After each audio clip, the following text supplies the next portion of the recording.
নমস্কার বন্ধুরা, আমি উপমা এবং আমার চ্যানেল এক্সপ্লোর উইথ উপমাতে সবাইকে আরও একবার স্বাগত জানাই।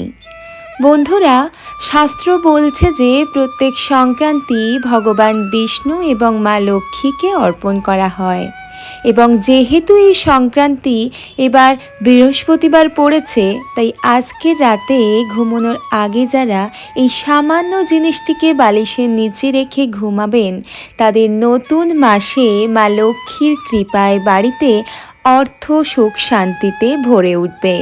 এবং আজ রাতে ঘুমানোর আগে এই শব্দ বলায় বহু মানুষের দুর্ভাগ্য ভগবান হরণ করে নেবেন। এবং আজকের দিনে বন্ধুরা, কিছু সামান্য ভুলও কিন্তু আমাদের সৌভাগ্য নাশ করে। নতুন মাসে আমাদের বিভিন্ন সমস্যা এবং দুর্ভাগ্যতে ভুগতে হয়, তাই অবশ্যই বন্ধুরা আপনারা কিন্তু ভিডিওটি সম্পূর্ণ দেখতে থাকুন। বন্ধুরা, আজকের এই দিনটি একটি বিশেষ দিনের মধ্যে অন্যতম। এই দিনে বহু দুর্ভাগ্য সৌভাগ্যে পরিণত হয়, কারণ বন্ধুরা এই বিশেষ দিনে বহু দেবদেবীর এই ধরাধামে আবির্ভাব হয়েছিল। তাই যদি বন্ধুরা আপনাদের মনের বাসনা এইভাবে ঈশ্বরকে জানাতে পারেন, তো ঈশ্বরের কৃপায় তা অবশ্যই পূর্ণ হবে। কারণ কিছু কিছু কর্ম বন্ধুরা আমাদের বন্ধ ভাগ্যকেও খুলে দেয়। তাই আজ রাতে ঘুমানোর আগে অবশ্যই এই কার্যটি করতে একদম ভুলবেন না। বন্ধুরা, দেখবেন যে এমন কিছু দোষ আমাদের জীবনে লেগে যায় যা অনেক পুজো পাঠ করার সত্ত্বেও তা কিছুতেই দূর হয় না। এর কারণ অনেক কিছুই হতে পারে, যেমন দেবতাদের অভিশাপ বা নেগেটিভিটির সমস্যা, বা কারোর অভিশাপ আপনাদের পরিবারে লেগে গেছে। বন্ধুরা, এর মধ্যে দেবতাদের অভিশাপ সহজে কিন্তু যায় না।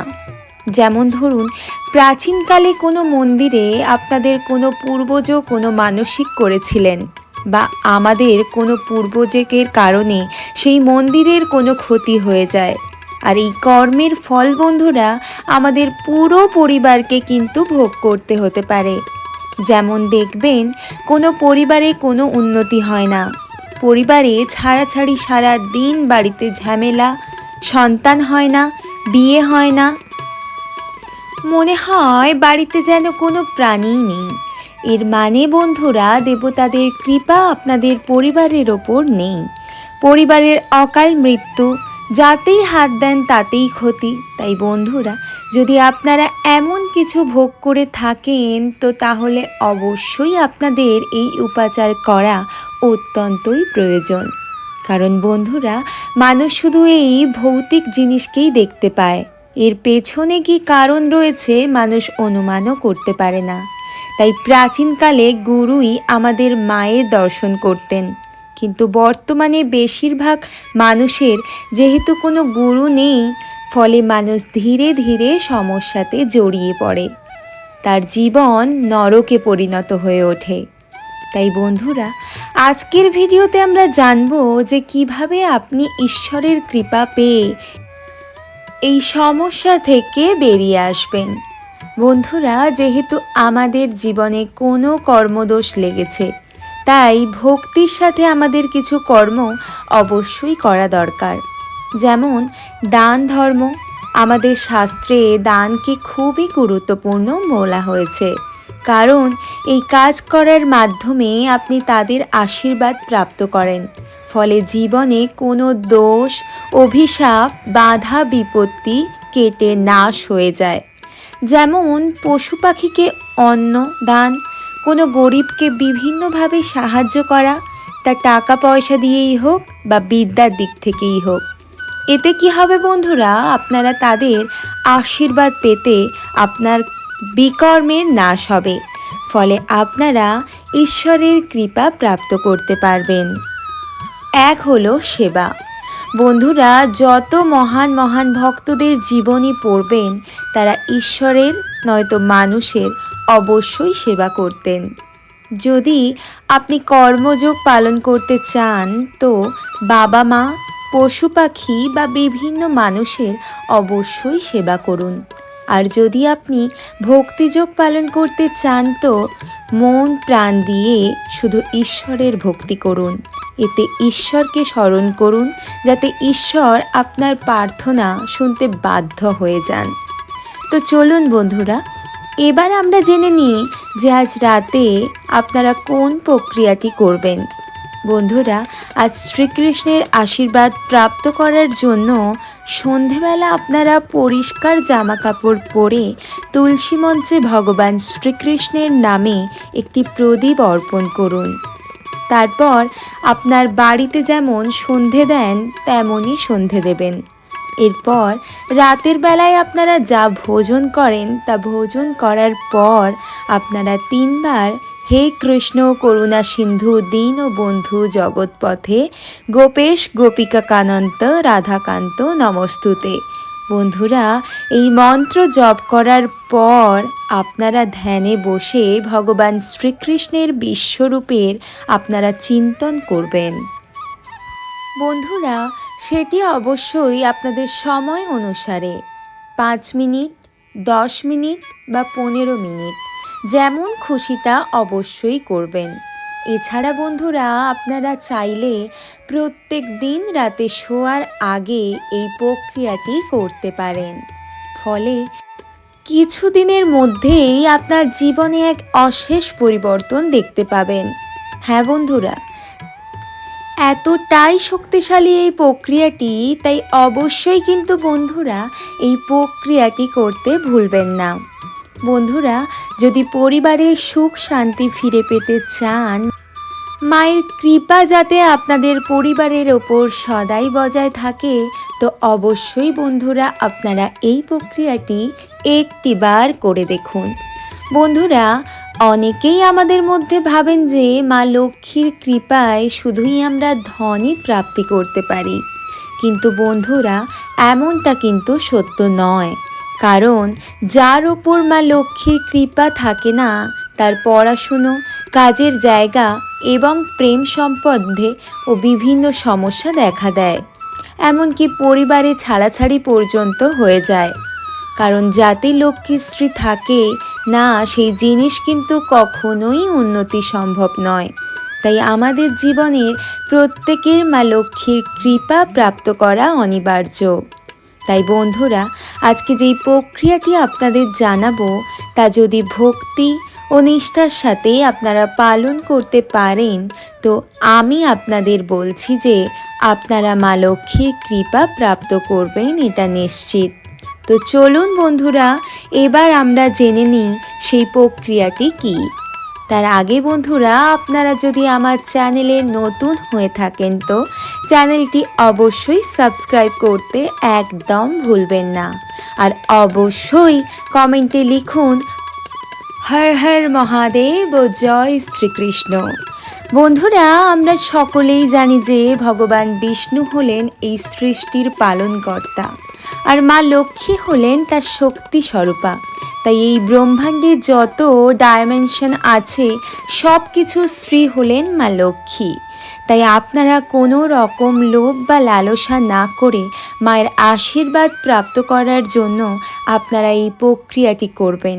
কারণ যার ওপর মা লক্ষ্মীর আশীর্বাদ থাকে তার 14 পুরুষেরও কখনো অর্থের অভাব হয় না, এবং কোনো মনোবাসনাও তাদের অপূর্ণ থাকে না।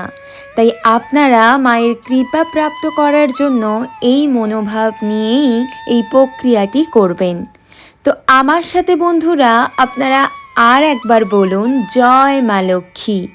বন্ধুরা, এই প্রক্রিয়াটি করার আগে বাড়ি থেকে অলক্ষ্মী বিদায় করা খুব প্রয়োজন, নইলে কিন্তু মা লক্ষ্মী আপনাদের বাড়িতে কোনো দিনও প্রবেশ করবেন না। কারণ যেই বাড়িতে অলক্ষ্মী বাস করেন সেই বাড়িতে মা লক্ষ্মী কখনো প্রবেশ করতে পারেন না। তাই আপনারা হয়তো এত পূজা অর্চনা করার পরও মা লক্ষ্মীর আশীর্বাদ পাচ্ছেন না। পরিবারে যে সমস্যা, সেই সমস্যাগুলোই রয়ে গেছে। তাই বন্ধুরা, বাড়ি থেকে অলক্ষ্মী বিদায়ের জন্য আপনার ঘর মোছার জলে প্রত্যেক দিন গঙ্গা জলে কর্পূর মিশিয়ে ঘরটি ভালো করে পরিষ্কার করবেন। বিশেষ করে সেই জায়গা যেখানে আলো প্রবেশ করে না, কারণ বন্ধুরা, অন্ধকার জায়গাতেই দেবী অলক্ষ্মীর বাস হয়। এমনকি প্রদীপের তলাতেও দেবী অলক্ষ্মী বাস করেন। তাই বাড়িঘর পরিষ্কার পরিচ্ছন্ন রাখার সর্বদা চেষ্টা করুন। বন্ধুরা, যেমনভাবে আপনারা বাড়িতে সন্ধ্যা প্রদীপ জ্বালান, বাড়িতে সন্ধ্যা আরতি করেন, তেমনই সন্ধেবেলায় বাড়িতে পুজো অর্চনা করার সময় মা লক্ষ্মীর সামনে একটি ঘিয়ের প্রদীপ জ্বালাবেন। তারপর মায়ের সামনে উলু দিয়ে শঙ্খ বাজিয়ে মায়ের সামনে বসে হাতে লবঙ্গ ও এলাচ ও 1 টাকার কয়েন নিয়ে 11 বার লক্ষ্মী গায়ত্রী মন্ত্র আপনারা পাঠ করবেন। আর যদি বন্ধুরা আপনারা চান তো ওং নমঃ লক্ষ্মী নারায়ণায় নমঃ এই মন্ত্রটি পাঠ করতে পারেন। যে মন্ত্রটি আপনাদের ইচ্ছে সেটাই পাঠ করবেন। এরপর আপনারা পারলে লক্ষ্মী পাঁচালিও পাঠ করতে পারেন। এবং সেই সব কিছু হয়ে যাওয়ার পর বন্ধুরা, আপনারা সেই 3টি জিনিস মায়ের চরণে অর্পণ করবেন। এরপর মায়ের সামনে হাত জোড়ো করে আপনাদের যে মনোবাসনা রয়েছে তা মাকে বলবেন। এরপর রাতে নিরামিষ আহার গ্রহণ করে আপনার বালিশের তলায় বা আপনাদের বাড়ির যে আয়কর্তা তার বালিশের তলায় এই জিনিসগুলি রেখে দিন। কিন্তু যেন বন্ধুরা এই খবরটি কেউ না পায়, আর যেন বন্ধুরা এই বালিশ অন্য কেউ ব্যবহার না করে। এই জিনিসগুলো আপনার যত দিন খুশি বালিশের মধ্যে রাখতে পারবেন। এরপর আপনাদের মনোবাসনা পূর্ণ হলে বাড়িতে মা লক্ষ্মীর পুজো দিয়ে সেই জিনিসগুলো আপনারা অন্য জলাশয়ে ভাসিয়ে দিয়ে আসবেন। বন্ধুরা, যে বাড়িতে মহিলারা ঝাঁটাতে পা ঠেকায় বা ঝাঁটা পায়ে ঠোকর মারে, সেই বাড়িতে কখনোই বন্ধুরা মা লক্ষ্মীর বাস হয় না। সেই বাড়িতে সর্বদাই দারিদ্রতা লেগে থাকে।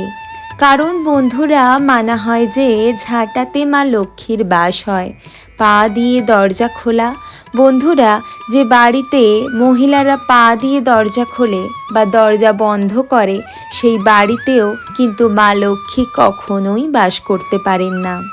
তো বন্ধুরা, এমন কিছু যদি আপনাদের বাড়িতে হয়ে থাকে তবে আজই সেটা বন্ধ করে দিন।